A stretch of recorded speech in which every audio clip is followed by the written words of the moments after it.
As the boss leads me into the kitchen, he takes off his apron and points to a nearby table and chairs. Is this the first time we've seen him without his apron on? The same ones we use for our lunch breaks, huh? Take a seat, kiddo. I close the door behind us and take my seat. So, what's going on? Only if you feel comfortable telling me, of course. All right. Monica, a friend of mine, introduced me to her school club. The literature club. Ah, I remember that one. What do you guys do? It's still the same as I remember from those stories Misato and Karen used to tell me back when it was their spin through senior year. I internally winced at that name, but brush it aside. I need to get used to hearing it, and that's obviously why he didn't dance around it. Well, so far we read a lot. Read and make poems. Then we show them to each other and try to interpret their meanings. The first few days went really well. Due to some unforeseen force, Yuri and I got paired together. Oh, right, Yuri, she's one of the literature club members.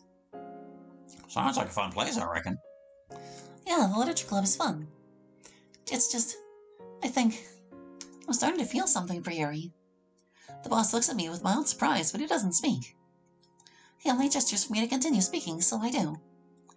So this last Thursday, I tried to get her to know her better. We tried to get to know her better. And to do that, we went to the courtyard. I was going to bring her out to the park, but that would be too far away. And before you say anything, yes, I am well aware that the park would not have been the right spot for introductions. At least, I don't think so. Neither was the courtyard, really, but it was the closest alternative. The boss doesn't respond, just giving me his full attention. Since, parks are supposed to be romantic, right? Or just taking a stroll together, side by side, all out by the blue, or all out of the blue. I really could have given Yuri the wrong impression. No, it really could have, yeah. At least initially. Making such a move that early is just not a good idea, Ask yourself, why did you choose the courtyard? It made sense at the time. It was one of the most calming places on the school grounds, meaning that we wouldn't be disturbed. Well, those factors turned out to be true, didn't they? Yeah? Then it was the right place to be in. It all worked in your favor. But that's not all that bothers me. Yesterday, she was very nervous yesterday. I kind of ignored the signs, considering Yuri almost always seems stressed. Yet when Natsuki, another literature club member, took her outside the club room, Yuri hid in the restrooms and wouldn't come back out until much later. Because of Natsuki? I think so, but not just her. I feel like I am at fault too. Monica told me Yuri's been quite stressed lately, and considering all these wrong moves I've been making for the last few days, just staring at her, dragging her out to the courtyard, flattering her poems, I feel like I've been insensitive maybe. Only thinking about myself.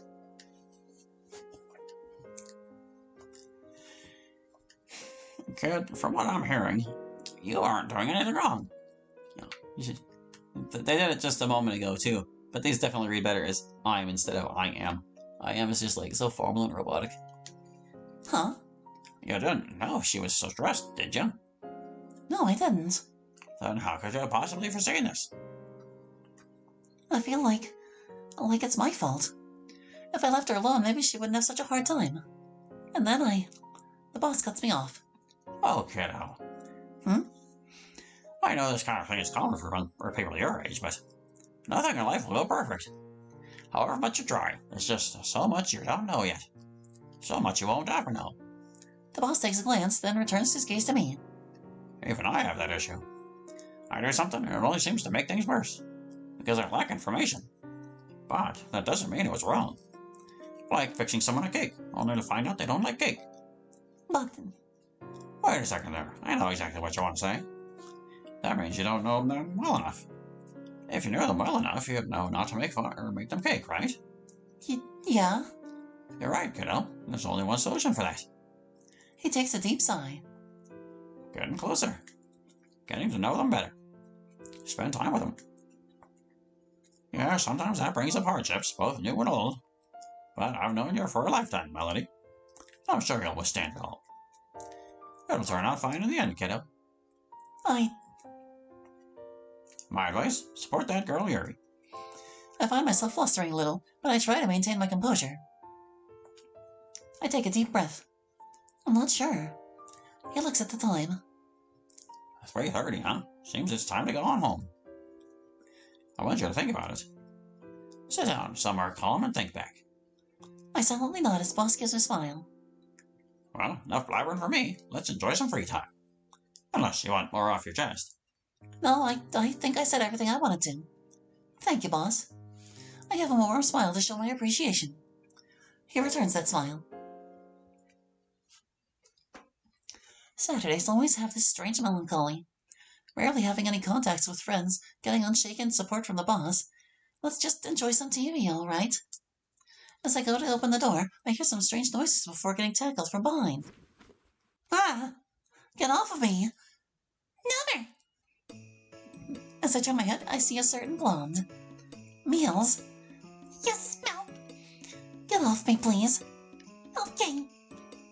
Amelia hops down and takes a few steps back, allowing me to recover from this back-breaking blow. Why message me if you plan to surprise me anyways? Why not? I take a deep sigh. What did you want to show me? Let's go see on over the flood here first. It's not gonna be the part. Hold on a second. I can't remember the proper spelling of Mosey now. Ah, criminy. It's one of those words, man. This does not look right to me, but I can't remember what the right spelling might be. Maybe that's how they spell it in Britain. You just never know, man. Yeah. Tired, I walk into the room and plop down onto the couch. Amelia does much of the same, sitting down in the spot next to me. The TV stares at me, knowing I just want to relax. Please just keep it quick, Amelia. Remember Monday? No. Okay, no need to go fish Nakamura. I'll give you a hint. Kaito. Kaito? I click my tongue. Please don't remind me of his existence. Keep your friends close, but your enemies closer. That's what some say. It's stupid, but I have an idea. Hold on, are you going on a conquest against Kaito? No. I mean, sort of. You know how I love games sometimes. Yeah. I had this brilliant idea. You wanted to punch Kaito back there, right? I always want to punch him, but continue. Touché. Well, take a look at this. Out of her pocket, she retrieves a game console. She opens it, revealing that it has 2 screens. Just let me boot it up real quick. In the meanwhile, I'll grab some tea. Do you want some too? No need. I just wanted to relax today. What's gotten into her, coming here to show off whatever she will be showing off? At least I've got some tea to help me. As the teapot boils, I sit down on a chair to wait it out. I close my eyes, thinking of Yuri, of the literature club. What really happened yesterday? There's something I am unable to discern. Is it about me? Maybe Yuri...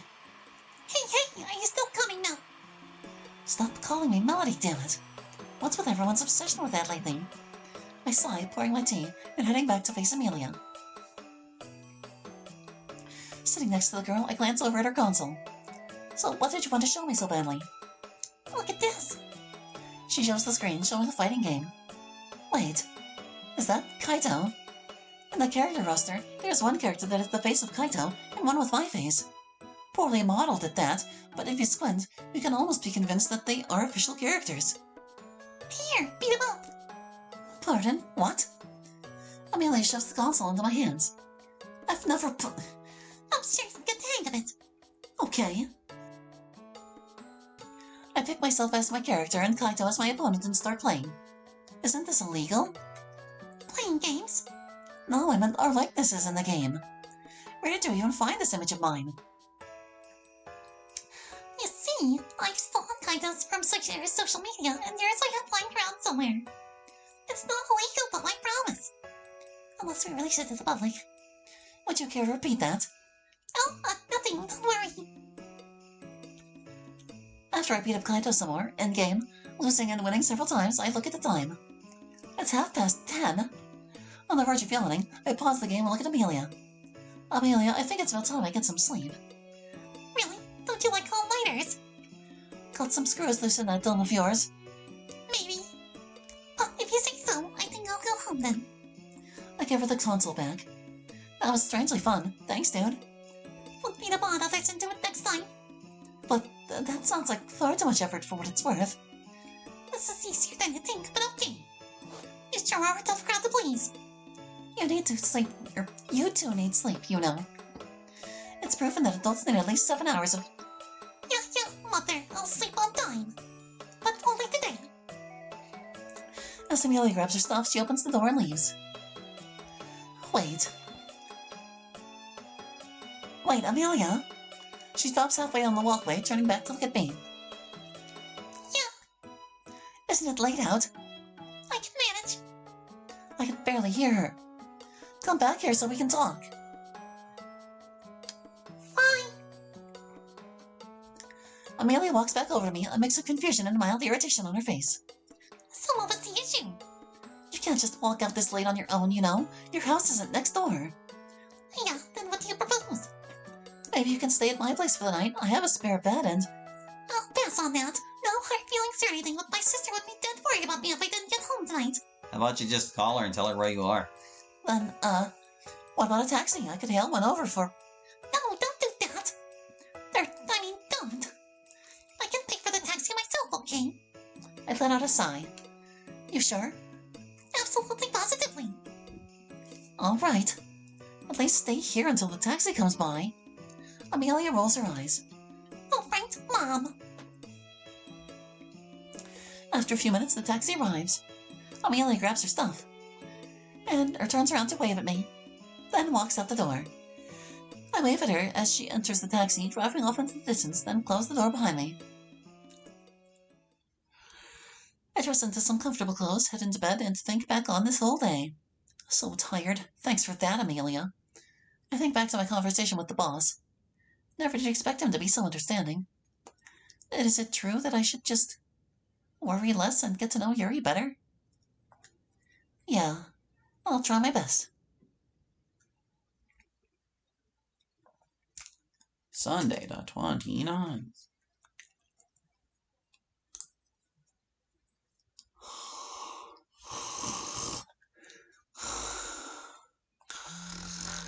Huh? No, let me sleep some more. Completely ignoring whatever may be in the notification, I drift off to sleep again. It isn't until hours later.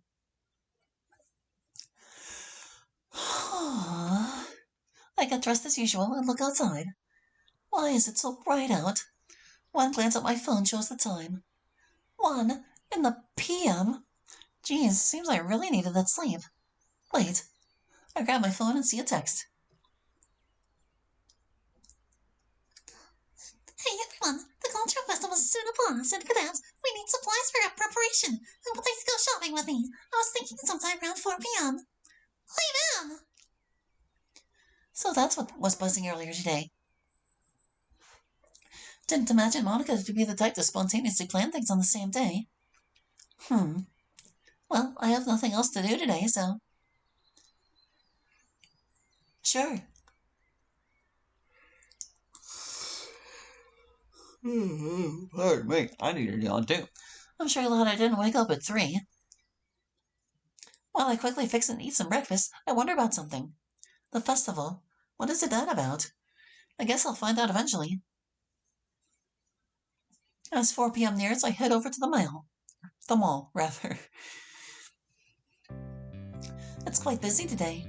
Well, it is a Sunday, but still. I look around and see tons of shops. Tons of things to buy.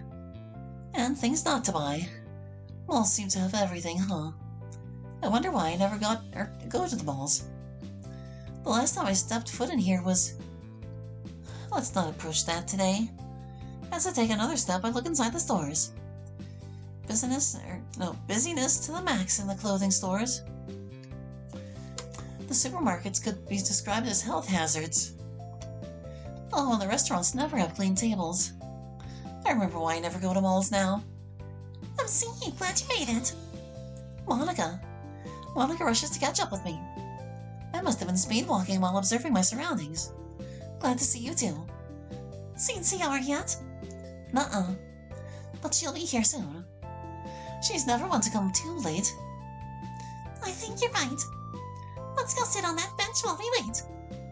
She points to a nearby bench, luckily having no one else sitting there. We sit and both glance in multiple directions. So what are your plans for this dangerous shopping trip, Madame President? Oh, we'll be going into the deepest depths of the malls to get the best decorations it can offer.